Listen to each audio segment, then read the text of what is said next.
Hey guys, tonight we're stepping back in time. Not to a grand battlefield or a royal court, but to the quiet, hallowed halls of an early medieval monastery. Imagine a world where the sun and moon are your primary clocks, where the rhythms of life are dictated by natural cycles, and where knowing the exact time or even the date is far more challenging than simply checking your phone. This is a world of shifting time, where precision is elusive, and even the most fundamental aspects of existence are governed by an approximate, rather than exact, understanding of chronology. You might think being a little late is a problem. But in this era, being off by a few days could cause major chaos, especially for something important like, say, the biggest holiday of the year. You find yourself in a dimly lit scriptorium, the air cool and smelling faintly of parchment and old ink. Outside, the world moves to the slow pace of agrarian life.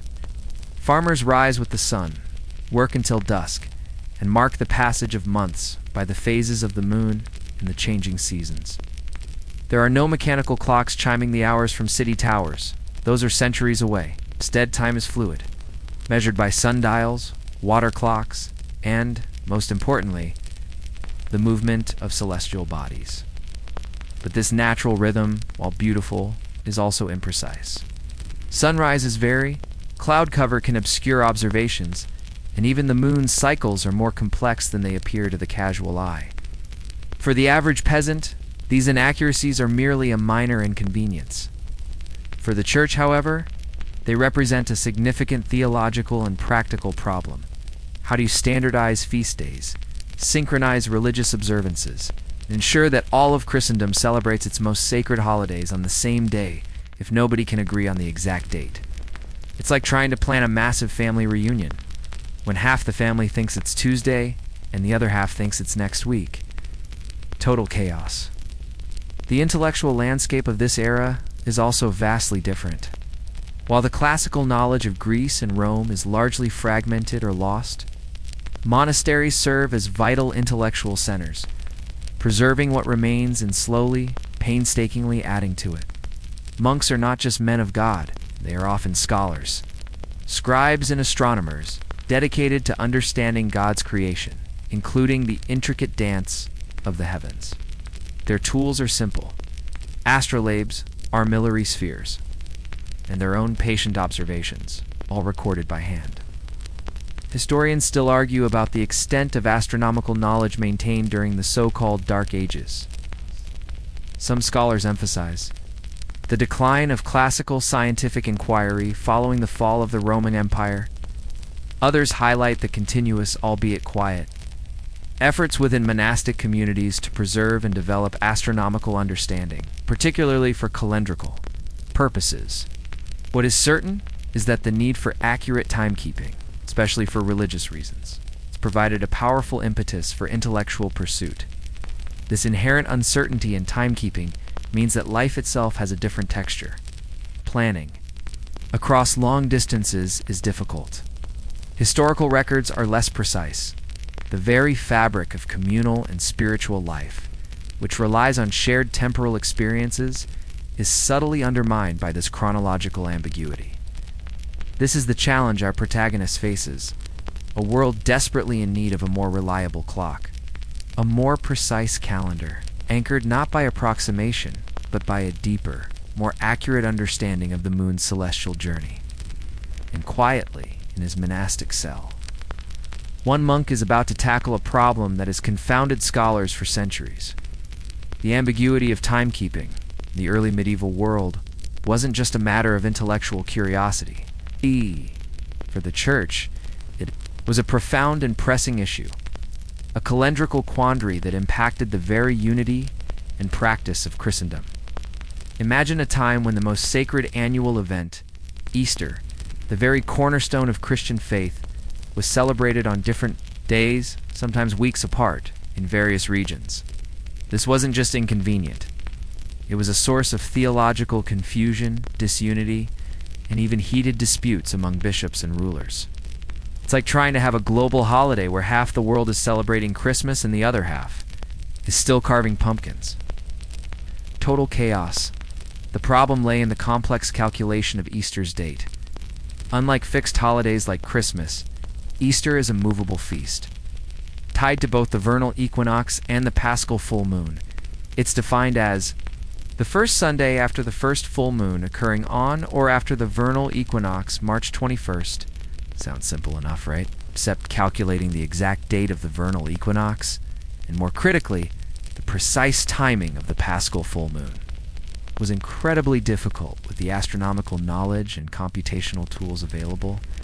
In the early medieval period, different ecclesiastical centers, relying on various ancient astronomical tables or local observations, often arrived at different dates for Easter. The Roman Church might celebrate on one Sunday, while the Celtic Church, with its own long-standing traditions, would celebrate on another. This disjunction caused immense friction. Pilgrims arriving in Rome might find Easter already past or yet to come, leading to spiritual frustration and doubts about authority.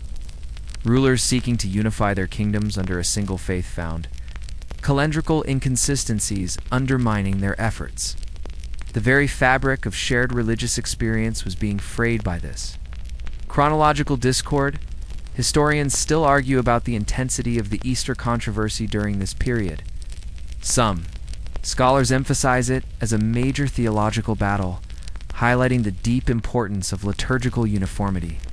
Others suggest it was more a practical, organizational problem that required a scientific solution. What is certain is that a consistent method for calculating Easter was a burning need for the Church, a way to demonstrate its universal authority and bring order to a fragmented spiritual landscape. Numerous church councils were convened to try and resolve the issue, but without a universally accepted and accurate method of lunar reckoning, they often simply decreed a date which would then be challenged or ignored by those following different calculations. The existing astronomical tables were often ancient, derived from classical Greek or Roman sources, and sometimes contained errors or were based on different observational starting points. There was no single, authoritative, and sufficiently precise calendrical system that all could trust and follow. This calendrical quandary wasn't just an abstract problem for scholars. It filtered down to every village and every peasant. It dictated when special fasts began and ended, when certain prayers were said, and when communities could gather for collective celebration.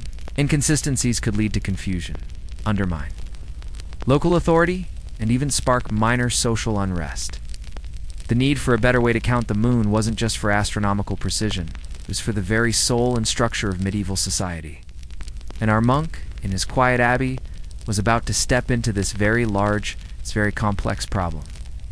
In the heart of this world of imprecise time and calendrical confusion, our protagonist emerges. He's not a king or a warrior, but a humble individual. Within the monastic tradition, imagine a quiet, unassuming man, perhaps in his 30s or 40s, with a keen intellect that belies his simple robes. This is a monk's quiet contemplation, a mind drawn not to worldly power, but to the intricate beauty of numbers and the celestial dance of the heavens. He is a scholar by devotion, a thinker by nature, and his daily life within the abbey provides the perfect crucible for his unique intellectual gifts. You see him in his monastic cell, spare and functional, furnished only with a simple wooden table, a stool, and a collection of precious manuscripts. He spends his days not in boisterous debate, but in meticulous study. He poring over ancient text fragments of Roman astronomy, early Christian calendrical tables, even perhaps snippets of Greek mathematical treatises that have somehow survived the ravages of time. His tools are basic: a stylus, parchment, ink, and an abacus for calculations. No complex instruments beyond a simple astrolabe for measuring star positions. His intelligence isn't flashy. It's deep, patient, and methodical. He possesses an extraordinary capacity for observation and a profound love for order. He thrives in the structured routine of the monastery, where prayer, study, and quiet labor interweave. This disciplined environment fosters the kind of sustained, focused intellectual effort required for groundbreaking discoveries. He's not trying to reinvent the wheel. is trying to find the perfect gear ratio for the universe's clock. Historians still argue. About the individual motivations of medieval monks who pursued scientific endeavors, was it purely a spiritual quest, an attempt to better understand God's creation? Or was there an underlying intellectual curiosity, a pure love of knowledge for its own sake? Some scholars emphasize the practical needs of the church as the primary driver. Others point to figures like our monk as evidence of innate human curiosity that transcended immediate utility. What is certain is that his devotion to God was intertwined with his devotion to knowledge. He's also a pragmatist. He understands the profound impact of the Easter controversy on the unity of the church. He sees the confusion, the arguments, the missed synchronizations that disrupt the spiritual life of the faithful. Problem provides a powerful, tangible goal for his intellectual pursuits. It's not just about abstract numbers. It's about bringing harmony to the divine calendar. His daily life is punctuated by the rhythmic cycle of monastic prayers matins. Lauds, prime, terce, sext, none, vespers, compline each, marked by the ringing of bells. This constant awareness of measured time, however approximate, likely sharpens his sensitivity to the subtle shifts of the natural world. He carries his questions and observations with him, whether he's working in the abbey gardens, attending services, or copying manuscripts. His mind is always at work, contemplating the elusive patterns of the moon. This quiet, dedicated pursuit of knowledge, born from a spiritual calling and fueled by an inquiring mind, will eventually lead him. To unlock a secret that has eluded scholars for centuries, the stage is set for our monk's monumental work. With his keen intellect and disciplined monastic life, he embarks on the painstaking process of observing the celestial dance. This isn't just about glancing at the night sky. It's a long-term, systematic endeavor, an act of profound patience and meticulous record-keeping, conducted over many years from the quiet confines of his abbey. Imagine him, night after night, peering at the heavens, not through powerful telescopes which won't be invented for centuries, but with his own sharp eyes and simple tools. He likely uses a basic astrolabe, a handheld instrument that allows him to measure the altitude of stars and planets and to determine the time based on their positions. He notes the exact moment of sunset and sunrise, the length of the days through the year, and, most critically, the precise appearance of the new moon and the full moon. He records the time of these lunar phases with painstaking accuracy, perhaps, marking them on a rudimentary calendar he keeps, noting any deviations from previous calculations. This is empiricism in its purest medieval form. His observations aren't limited to the sky. He pays close attention to the lunar tides, correlating them with the moon's phases, an intuitive understanding of celestial influence. He notes the progression of the seasons, the vernal equinox, the precise moment when day and night are of equal length, which is crucial for the Easter calculation. This holistic approach, integrating terrestrial observations with celestial patterns, strengthens his understanding of the interconnectedness of time. Historians still argue about the extent and sophistication of astronomical instruments available to medieval monks. Some scholars suggest that a surprising amount of classical knowledge and even basic observational tools persisted in monastic libraries.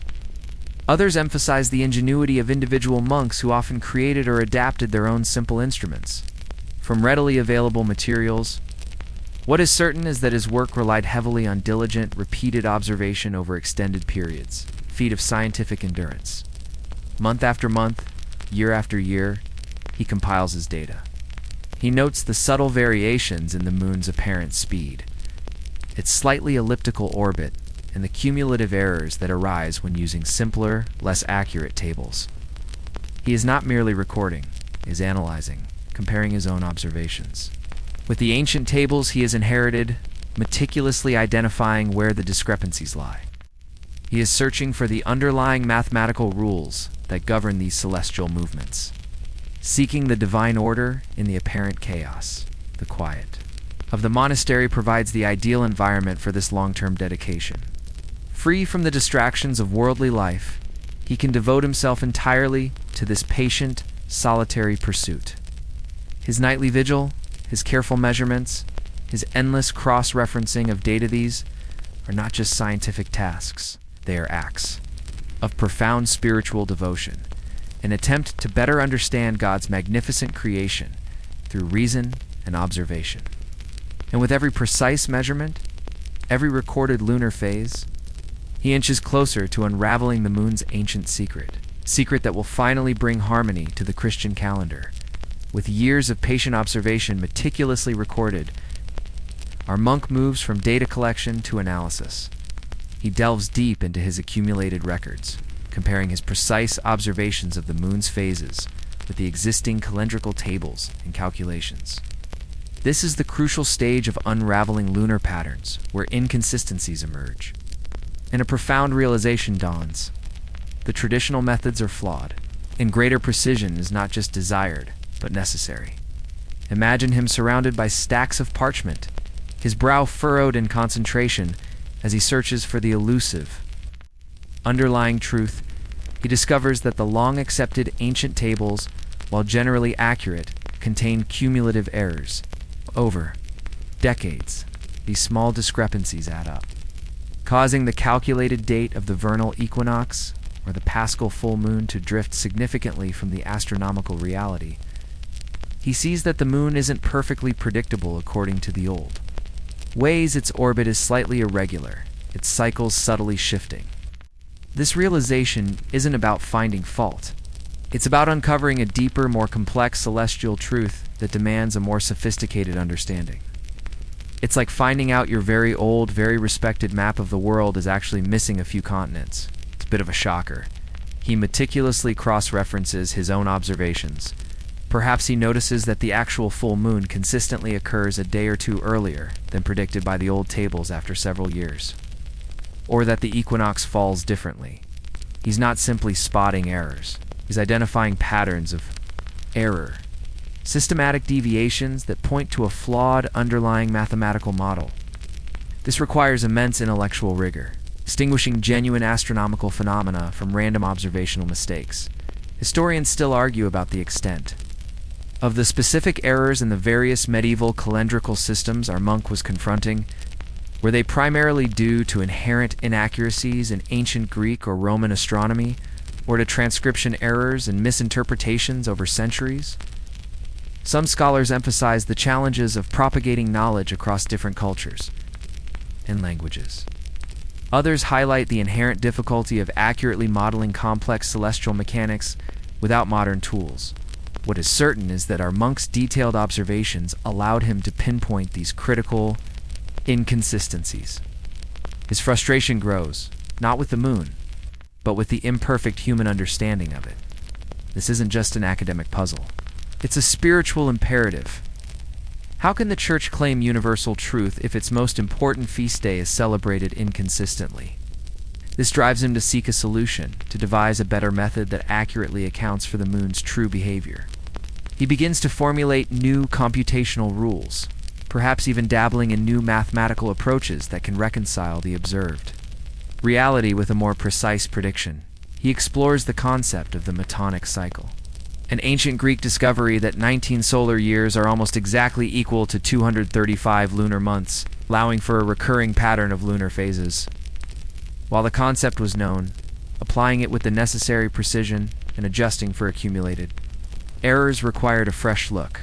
He works tirelessly, filling reams of parchment with calculations, trial dates, and complex tables, constantly refining his figures, driven by the elusive promise of perfect synchronization.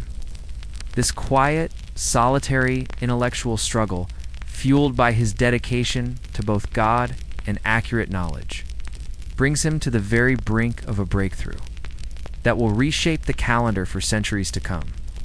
From the meticulous observation of lunar patterns and the identification of inconsistencies, our monk now enters the realm of pure intellect, mathematical breakthroughs. This is the core of his genius, where he translates celestial movements and identified errors into new formulas and computational methods, creating a system of unprecedented accuracy for his time. Imagine his monastic cell filled with calculations. a silent battlefield of numbers where he wrestles with the universe's rhythm. It's like being the first person to crack a complex ancient code. But the code is the moon, and the prize is calendrical harmony. He devises new tables, departing from the flawed ones that had been in use for centuries. These tables are not merely copies of old data. They're the product of his own rigorous observations, combined with a refined understanding of astronomical cycles. He systematically applies and perhaps even subtly corrects the ancient Metonic cycle, making it more accurate. For the specific needs of the Christian calendar, he's correcting for the drift that had plagued previous calculations, ensuring that the Paschal full moon is consistently aligned with the actual full moon.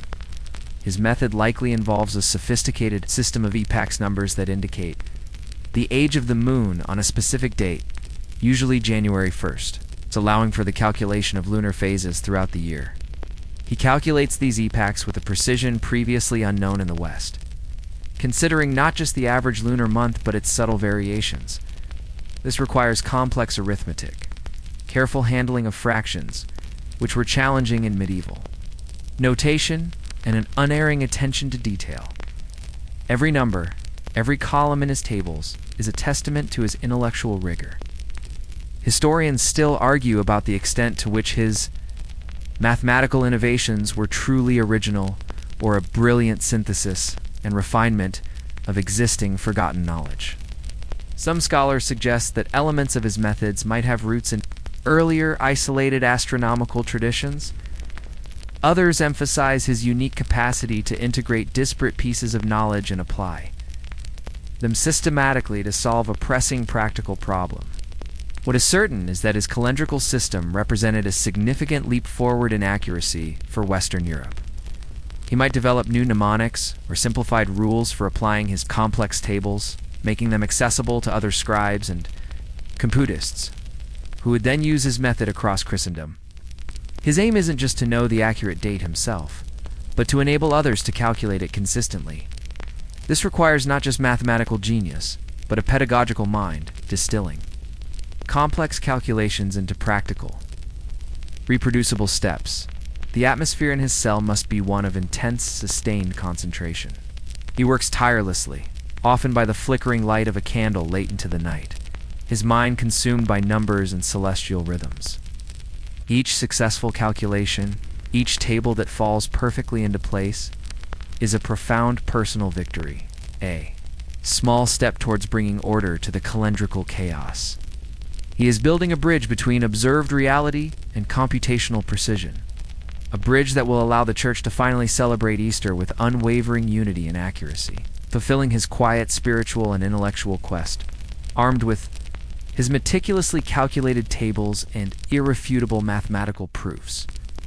Our monk now faces a challenge as formidable as any astronomical calculation: the abbot's initial skepticism. Imagine him a humble monk, presenting his revolutionary new calendrical system to the abbot, the venerable head of the monastery. The abbot, a man of authority and tradition, is likely cautious, perhaps even resistant, to anything that disrupts established norms, especially when those norms have been sanctioned by centuries of ecclesiastical practice. It's like telling your very traditional boss that you've found a much better way to do something they've been doing for decades. Brace for impact. The abbot's skepticism is understandable. Medieval society values tradition and continuity. Changes to fundamental practices, especially those as deeply ingrained as the calendar, are viewed with suspicion. Why alter something that has been accepted for generations, even if it leads to minor inconsistencies? The old ways are good enough, might be the unspoken sentiment.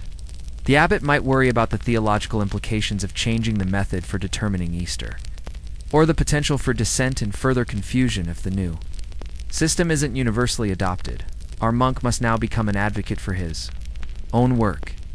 He explains his method, perhaps using simple diagrams or examples, highlighting the cumulative errors of the old tables and demonstrating how his new calculations eliminate them.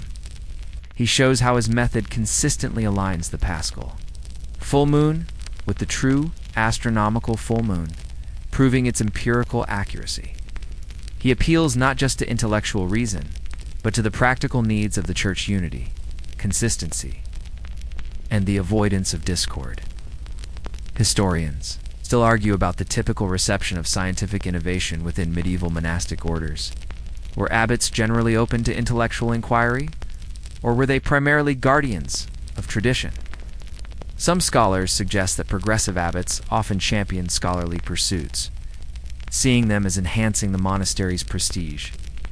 Others point to instances where new ideas were suppressed if they challenged established dogma or practices. What is certain is that securing the abbot's endorsement is a critical first step for the monk's work to gain any wider traction. The abbot might scrutinize the monk's calculations, perhaps consulting other learned monks within the abbey, or even outside experts to verify the numbers. He needs to be convinced of the method's robustness and accuracy before he can lend it his considerable authority. There might be long, quiet discussions, filled with complex calendrical arguments and patient explanations. The monk must demonstrate not just his intellectual brilliance, but also his humility and respect for the authority structure. Slowly, carefully, the abbot's skepticism begins to wane. He sees the undeniable logic of the monk's arguments, the precision of his tables, and the clear benefit to the church. He realizes that this isn't a frivolous disruption, but a necessary correction, a way to bring greater order to the divine calendar. The abbot's eventual endorsement, born of careful deliberation rather than blind acceptance, will be the crucial first step that allows the monk's revolutionary method to break free from the confines of his monastic cell and begin its journey towards shaping the temporal rhythm of an entire continent. With the abbot's cautious approval, our monk faces the ultimate test of his revolutionary calendrical system, demonstrating lunar precision. This isn't about theoretical arguments anymore. It's about proving the practical accuracy of his new method through undeniable predictions and direct observation. Imagine him standing before a gathering of skeptical scholars, perhaps even visiting bishops, preparing to showcase the power of his lunar reckoning. It's like a medieval science fair, but instead of baking soda volcanoes, it's about predicting celestial events, and the stakes are much higher. He might choose to predict a future Pascal full moon, or perhaps an eclipse. Comparing his calculations against the predictions from the old tables, the tension in the air would be palpable. As the date approaches, observers would meticulously watch the night sky.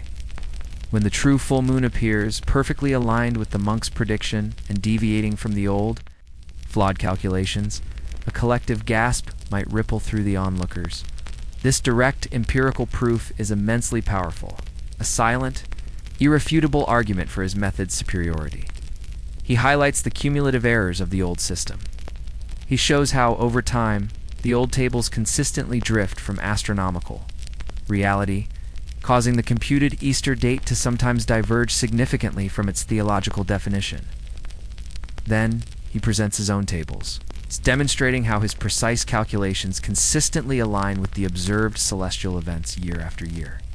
This isn't just about correcting a date, it's about restoring harmony between the churches, calendar, and God's creation. Historians still argue about the exact nature of these demonstrations. Were they formal presentations at church councils, or more informal gatherings within influential monastic or court circles? Some scholars suggest that early medieval society valued practical utility above abstract theory, making such empirical proofs essential. Others emphasize the role of influential patrons who, once convinced, would champion the new method. Is certain is that direct verifiable accuracy was key to overcoming entrenched resistance. He might also present a system for calculating epochs and lunar phases that is simpler and more consistent than previous methods. Despite its underlying complexity, he translates his profound mathematical understanding into a practical tool that other computists can learn and use. He demonstrates its reproducibility, showing that anyone following his rules will arrive at the same correct date for Easter. This accessibility is crucial for widespread adoption. The success of these demonstrations, the undeniable evidence of his system's accuracy, begins to dismantle the wall of skepticism. Scholars nod in grudging admiration. Bishops see the clear path to calendrical unity. The humble monk is now recognized as a leading astronomical authority, a master of timekeeping. His work is no longer just a local curiosity. It's been rigorously tested and proven in the court of celestial observation. The moon itself has endorsed his genius, paving the way for his groundbreaking work to transcend the abbey walls and seek a wider, more influential stage. The successful demonstrations of lunar precision now set the stage for a truly transformative moment. Word reaches the papacy. Imagine the journey of this groundbreaking intellectual achievement. Carried not by urgent messengers of war, but by scholars, churchmen, and perhaps even influential nobles. From the quiet confines of a remote monastery all the way to the very heart of Christendom in Rome. This isn't just about local recognition. It's about a humble monk's work resonating on the highest echelons of spiritual and temporal authority. News of the monks consistently accurate. Lunar reckoning would have traveled through various channels, perhaps a visiting bishop having witnessed. A demonstration carried the information back to his peers, or influential patrons, impressed by the newfound precision. Might have written letters to Rome advocating for the adoption of this superior method. Monastic networks, which spanned vast geographical distances, also played a crucial role in disseminating intellectual breakthroughs, acting as early academic pipelines. It's like your brilliant science project getting picked up by national news, and suddenly, the president wants a meeting. The papacy, grappling with the long-standing Easter controversy and the disunity it caused, would have been acutely aware of the need for a solution. Reports of a new, demonstrably accurate method for calculating Easter's date would have piqued their interest immediately. For centuries, popes and church councils had struggled to enforce calendrical uniformity, often without the underlying scientific tools to do so effectively. Here, finally, was a potential answer to a persistent problem. Historians still argue about these specific individuals or events that directly brought the monks' work to papal attention. Was it a single, compelling report, or a cumulative effect of numerous testimonials? Some scholars emphasize the role of specific papal advisors who recognized the profound implications of accurate timekeeping for church authority. Others suggest that the monks' reputation simply grew organically until it became impossible for Rome to ignore. What is certain is that the need for calendrical reform was so pressing that any credible solution would eventually find its way to the highest office. The papacy would likely initiate a rigorous process of verification. They would summon scholars, astronomers, and competists to examine the monk's tables, to scrutinize his calculations, and to compare his method with existing traditions. They would want to ensure that this new system was not only scientifically sound but also theologically acceptable and politically viable for widespread implementation. This wasn't a quick decision. It was a careful, deliberate process of due diligence, reflecting the immense importance of Easter's date. For our monk, the news that his work was being considered by the papacy would have been both exhilarating and daunting. His quiet pursuit of knowledge was now entering the grand, complex arena of ecclesiastical politics and universal church governance. The ultimate validation of his genius and the resolution of the centuries-old calendrical quandary now rested in the hands of the most powerful institution in medieval Europe. The moon's secret, unlocked in a humble cell, was about to become the property of all Christendom, the journey of the monk's revolutionary method. From his quiet cell to the corridors of papal power culminates in a pivotal moment. Council debates. An adoption? Imagine the august setting of a grand church council, perhaps in Rome or another major ecclesiastical center. Robed bishops, learned scholars, and powerful cardinals gather, their faces solemn. As they deliberate on a matter of profound importance to the unity of Christendom, the very timing of its most sacred feast. This is where scientific accuracy meets ecclesiastical authority, and the fate of the calendar hangs in the balance. The monk's work would be presented, likely by a trusted advocate or perhaps by himself, explaining its precision and the flaws of existing methods. The debates would be rigorous. Some traditionalists might cling to older practices, questioning the need for change or fearing disruption. Others, more forward-thinking, would see the undeniable logic and immense benefits of a unified, accurate calendar. Arguments would be made, theological implications discussed, and calculations scrutinized.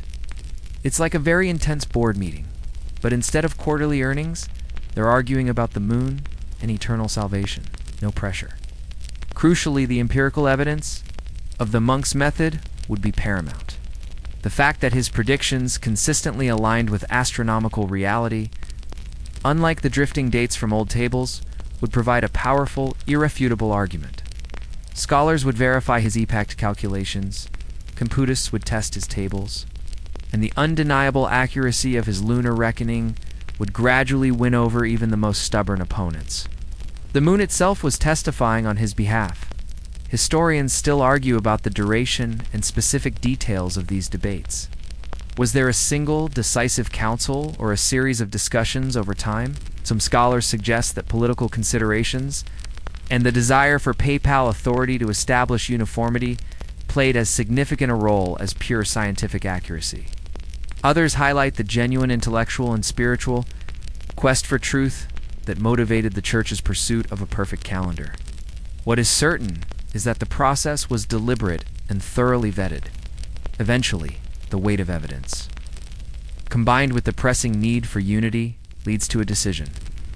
The council formally adopts the monk's calendrical system, papal decree, or a synodal resolution is issued, mandating the use of his new tables and methods throughout the Christian world. This is not just an academic endorsement, it is a universal ecclesiastical command, signifying a profound shift in how time is understood and managed. For our monk, this adoption would be the ultimate vindication of his life's work. His quiet contemplation, his tireless observations, and his intellectual breakthroughs have not only solved a complex scientific problem, but have also brought order and unity to the spiritual lives of millions. His precise way of counting the moon has been elevated to official church doctrine, ensuring that from that point forward, all of Christendom would celebrate Easter on the same accurately calculated date. The moon, finally, was truly counted, with the official adoption of the monk's calendrical system by the papacy. The impact ripples outward, leading to a profound transformation. Standardizing Easter's date. Imagine the immense relief and unity that sweeps across Christendom as a centuries-old source of confusion and discord is finally resolved. No longer would different regions celebrate their most sacred holiday on varying days. Now, from Rome to Ireland, from Spain to the northern reaches of Europe, everyone would mark Easter at the same astronomically accurate time. It's like finally getting everyone on the same page for the biggest family event of the year. After generations of awkward missed connections, the immediate effect is a surge in religious coherence. Bishops and clergy, previously struggling with conflicting directives, now have a clear, authoritative method for calculating Easter. This newfound uniformity strengthens the authority of the papacy and the Church as a whole, demonstrating its capacity to bring order and harmony to its scattered flock. Pilgrims can travel with confidence, knowing they will arrive in distant lands to find Easter being celebrated simultaneously. The very ritual of Christian life becomes synchronized, fostering a deeper sense of collective identity and shared spiritual experience. The monk's tables and computational rules are meticulously copied and disseminated throughout monasteries, cathedrals, and learned centers. Scribes work tirelessly, creating new manuscripts containing his method, ensuring that computists across Europe have access to the accurate information. Workshops spring up dedicated to producing new astronomical tables based on his calculations. This intellectual propagation is a testament to the universal demand for his solution. Historians still argue about the speed of this standardization across all of Christendom. Was it an immediate, seamless transition, or a gradual process encountering pockets of resistance? Some scholars suggest that remote regions or those with deeply ingrained local traditions might have taken longer to fully adopt the new system. Others emphasize the powerful influence of papal decree and the practical benefits that quickly persuaded most to conform. What is certain is that, within a relatively short period, the monk's method became the de facto standard for Easter calculations. In the West, beyond just Easter, the standardization had broader implications for religious life. Other movable feasts, which are tied to Easter's date, like Ascension and Pentecost, also became universally synchronized. This brought a new rhythm and predictability to the entire liturgical year, making religious observance more uniform and accessible for the faithful. The consistency allowed for greater planning of church events, sermons, and communal celebrations. The monk's quiet dedication has yielded a monumental result. He has literally unified time for an entire continent, at least for its most important religious purpose. His work laid the calendrical foundation for centuries of Christian practice, ensuring that the celestial dance of the moon and sun and the earthly celebration of faith moved in perfect, harmonious synchronicity. His accurate way of counting, the moon became the heartbeat of Christendom, setting the rhythm for generations to come. The monk's revolutionary method for calculating Easter's date didn't just standardize religious observances. It had far-reaching implications, extending beyond Easter to broader calendrical reform that influenced secular timekeeping across medieval Europe. Imagine a subtle but profound shift in how people across society, not just churchmen, began to perceive and measure time, all thanks to the rigorous precision of one humble monk. It's like inventing a universal remote control that not only fixes the TV, but also somehow makes your toaster work better. It's unexpected, but certainly welcome. Once, the church formally adopted his system. Its tables and computational rules became widely available and trusted. Scholars and administrators, recognizing the inherent accuracy of his lunar reckoning, began to apply its principles to other areas of timekeeping. While the primary impetus was religious, the underlying mathematics and astronomical understanding were universally applicable. This created a new standard of chronological precision that slowly permeated into secular life. This meant improvements in various aspects of medieval society. For example, long-distance trade benefited. Merchants could more reliably schedule their journeys and meetings, knowing that their counterparts in other regions would be operating on the same understanding of dates. Royal decrees and legal documents, which relied on precise dating, gained greater consistency and authority. The recording of historical events became more accurate, allowing future chroniclers to construct more reliable timelines. The very fabric of temporal organization became more robust. Historians still argue about the extent to which secular timekeeping directly adopted monastic calendrical methods versus developing independently. Some scholars suggest a strong top-down influence, where the church's authoritative pronouncements implicitly shaped wider practices. Others emphasize the gradual, pragmatic adoption by various professions who found the new precision simply more useful. What is certain is that the monk's work provided a powerful, accurate template for chronological organization that permeated beyond purely spiritual concerns. The improved understanding of lunar and solar cycles facilitated by his work also contributed to advancements in other fields such as navigation. Sailors, though their methods were still rudimentary, could use more accurate lunar tables to estimate their position at sea or predict tides. Farmers could benefit from a more precise understanding of seasonal changes, potentially optimizing planting and harvesting times. Though local climate variations remained paramount, the intellectual ripple effect was widespread, extending to practical applications across diverse sectors. His method for counting the moon became a fundamental piece of the medieval intellectual toolkit, informing how scholars, administrators, and even ordinary people understood the passage of time. It wasn't a dramatic overnight revolution, but a subtle, pervasive shift that brought greater order, predictability, and efficiency to a world previously accustomed to chronological ambiguity. The monk's quiet dedication had not only unified Easter, but it also quietly laid a cornerstone for a more standardized, rational approach to time itself, subtly nudging medieval society further along the path towards a more ordered and predictable future. The formal adoption and broad influence of the monk's calendrical system necessitated a massive effort in knowledge dissemination. Scribes and scholars embrace his methods, ensuring that his breakthrough reached every corner of medieval learning. Imagine countless monastic scriptoria and university halls buzzing with activity, as his meticulously calculated tables and computational rules are copied, studied, and put into practice. This wasn't just about passive acceptance. It was an active, process of learning and propagation that solidified his legacy. Scribes, those unsung heroes of medieval knowledge, would painstakingly copy his original treatises and the new Easter tables onto fresh parchment. Each copy was a labor of love, requiring immense patience and accuracy. These manuscripts would then be distributed to other abbeys, cathedrals, and newly emerging universities across Europe. The elegant script, the precise columns of numbers, every detail had to be perfect to ensure the integrity of the calculations. Scholars, known as compitists, embraced his methods, incorporating them into their own works and teaching them to their students. They would analyze his formulas, verify his epact calculations, perhaps even write commentaries on his system, solidifying its place in academic discourse.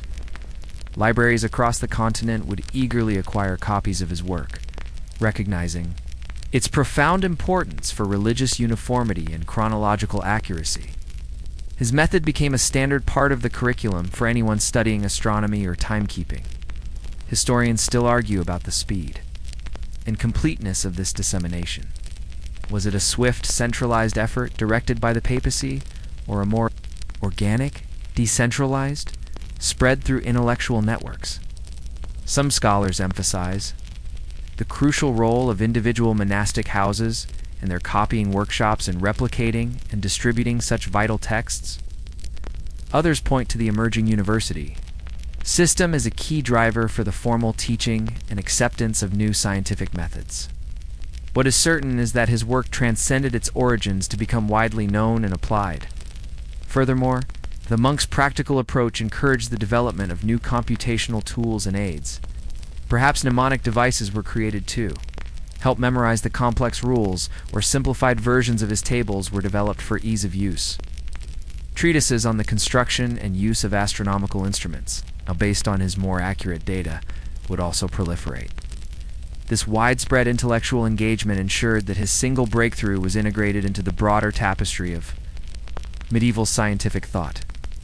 The impact of this embrace by scribes and scholars was immense, meant that the monk's accurate way to count the moon wasn't a fleeting discovery. It was codified, taught, and embedded into the very fabric of medieval intellectual life. Work became the bedrock upon which future calendrical reforms and astronomical advancements would be built. The quiet work of one monk, through the diligent efforts of countless others, had truly standardized time, not just for Easter, but for the very understanding of chronology throughout Christendom, securing his place as an unsung architect of time itself. The monk's work, meticulously observed, brilliantly calculated, and widely disseminated, ultimately cemented a legacy etched in time. Though he might not have enjoyed the kind of widespread fame bestowed upon kings or military heroes, his contribution to chronology and religious unity was profound and enduring, influencing the lives of millions for centuries. His name may not be on every coin or in every song, but his quiet genius subtly shaped the very rhythm of human existence. His greatest impact was the standardization of Easter, by providing a consistent and accurate method for its calculation. He brought an end to centuries of confusion and discord within the Church. This uniformity solidified papal authority, strengthened religious unity, provided a predictable liturgical year that permeated every aspect of Christian life, from village festivals to royal decrees. This wasn't just a mathematical solution, it was a socio-religious anchor, bringing stability to a world often in flux. Beyond Easter, his methods laid critical groundwork for more accurate secular timekeeping. His work encouraged a more empirical approach to astronomy and chronology, nudging medieval thought away from reliance on flawed ancient tables towards observational accuracy and rigorous calculation. This subtly influenced record-keeping, historical dating, and even early attempts at navigation, creating a more ordered and predictable temporal framework for society. Historians still argue about the full extent to which his work directly contributed to subsequent calendrical reforms, such as the Gregorian calendar in the 16th century. Some scholars view his system as a direct precursor, providing essential insights and demonstrating the feasibility of precise lunar reckoning. Others emphasize that while influential, further astronomical advancements were still necessary for later reforms. What is certain is that he built a crucial bridge between ancient and modern calendrical science. His contribution, though often unsung by popular history, represents the power of dedicated intellectual work within the monastic tradition. He was part of a long line of quiet scholars who, through their tireless efforts, preserved and advanced knowledge during a period often mislabeled as a dark age. His story reminds us that profound innovation can arise from humble origins, driven by a desire for truth and order, whether spiritual or scientific. His legacy is also felt in the very predictability of our modern calendar. While we don't actively calculate epochs to plan our holidays, the very ease with which we know the date of Easter owes a debt to his breakthroughs. He untangled the complexities of lunar cycles and solar years, giving us a chronological framework that underpins our daily lives. His work transformed what was once a source of deep theological and practical confusion into a matter of settled fact, allowing generations to live in a more synchronized and chronologically coherent world. His quiet dedication truly etched his genius into the very fabric of time. As the sun sets on our story of the monk who revolutionized time, we're left with the profound realization of the moon's eternal clock, a testament to the enduring power of celestial rhythms and the human intellect that strives to understand them. Our monk's work didn't just fix a calendar, it fundamentally shaped our understanding of time itself. It's forever linking the earthly rhythm of human life with the cosmic dance of the heavens. Imagine looking up at the night sky, seeing the familiar phases of the moon. What once seemed mysterious and unpredictable, a source of error and confusion, was through his genius revealed to be a celestial clock of exquisite precision. He gave humanity a reliable way to read that clock, allowing us to move from approximation to accuracy. His legacy is in every fixed date, every coordinated event, and every shared celebration that relies on a universal understanding of when now truly is. His quiet, monastic pursuit reminds us that true innovation often stems from deep observation and patient dedication, far removed from the clamor of worldly affairs. He sought truth not for personal gain, but for the greater good of his faith and the intellectual advancement of humanity. He was a bridge builder, connecting ancient astronomical wisdom with medieval computational rigor. Paving the way for future scientific revolutions, historians continue to unravel the intricate tapestry of medieval scientific thought, placing figures like our monk within their proper context. His story serves as a counterpoint to the common misconception of the Middle Ages as intellectually barren. Instead, it highlights a period of quiet, persistent scholarly work that laid essential foundations for the Renaissance and the scientific revolution. His impact, though perhaps subtle, was a crucial thread in the continuous advancement of human knowledge. The standardization of Easter, the regularization of other movable feasts, and the improved accuracy of secular dating. These were not small achievements. They were acts of calendrical statesmanship, forged in a humble cell, but impacting an entire civilization. The monk's unwavering commitment to aligning the human calendar with the celestial calendar brought a new sense of order and predictability to a world that desperately craved it. So as you dim the lights, the night unfolds around you, remember the monk who found a better way to count the moon. His legacy lives on in the very structure of our days and years, a silent testament to a life dedicated to bringing harmony between heaven and earth. Let the moon continue its silent journey across the night sky, a timeless reminder of his enduring genius. And let yourself drift into a restful sleep, synchronized with the gentle rhythm of time itself.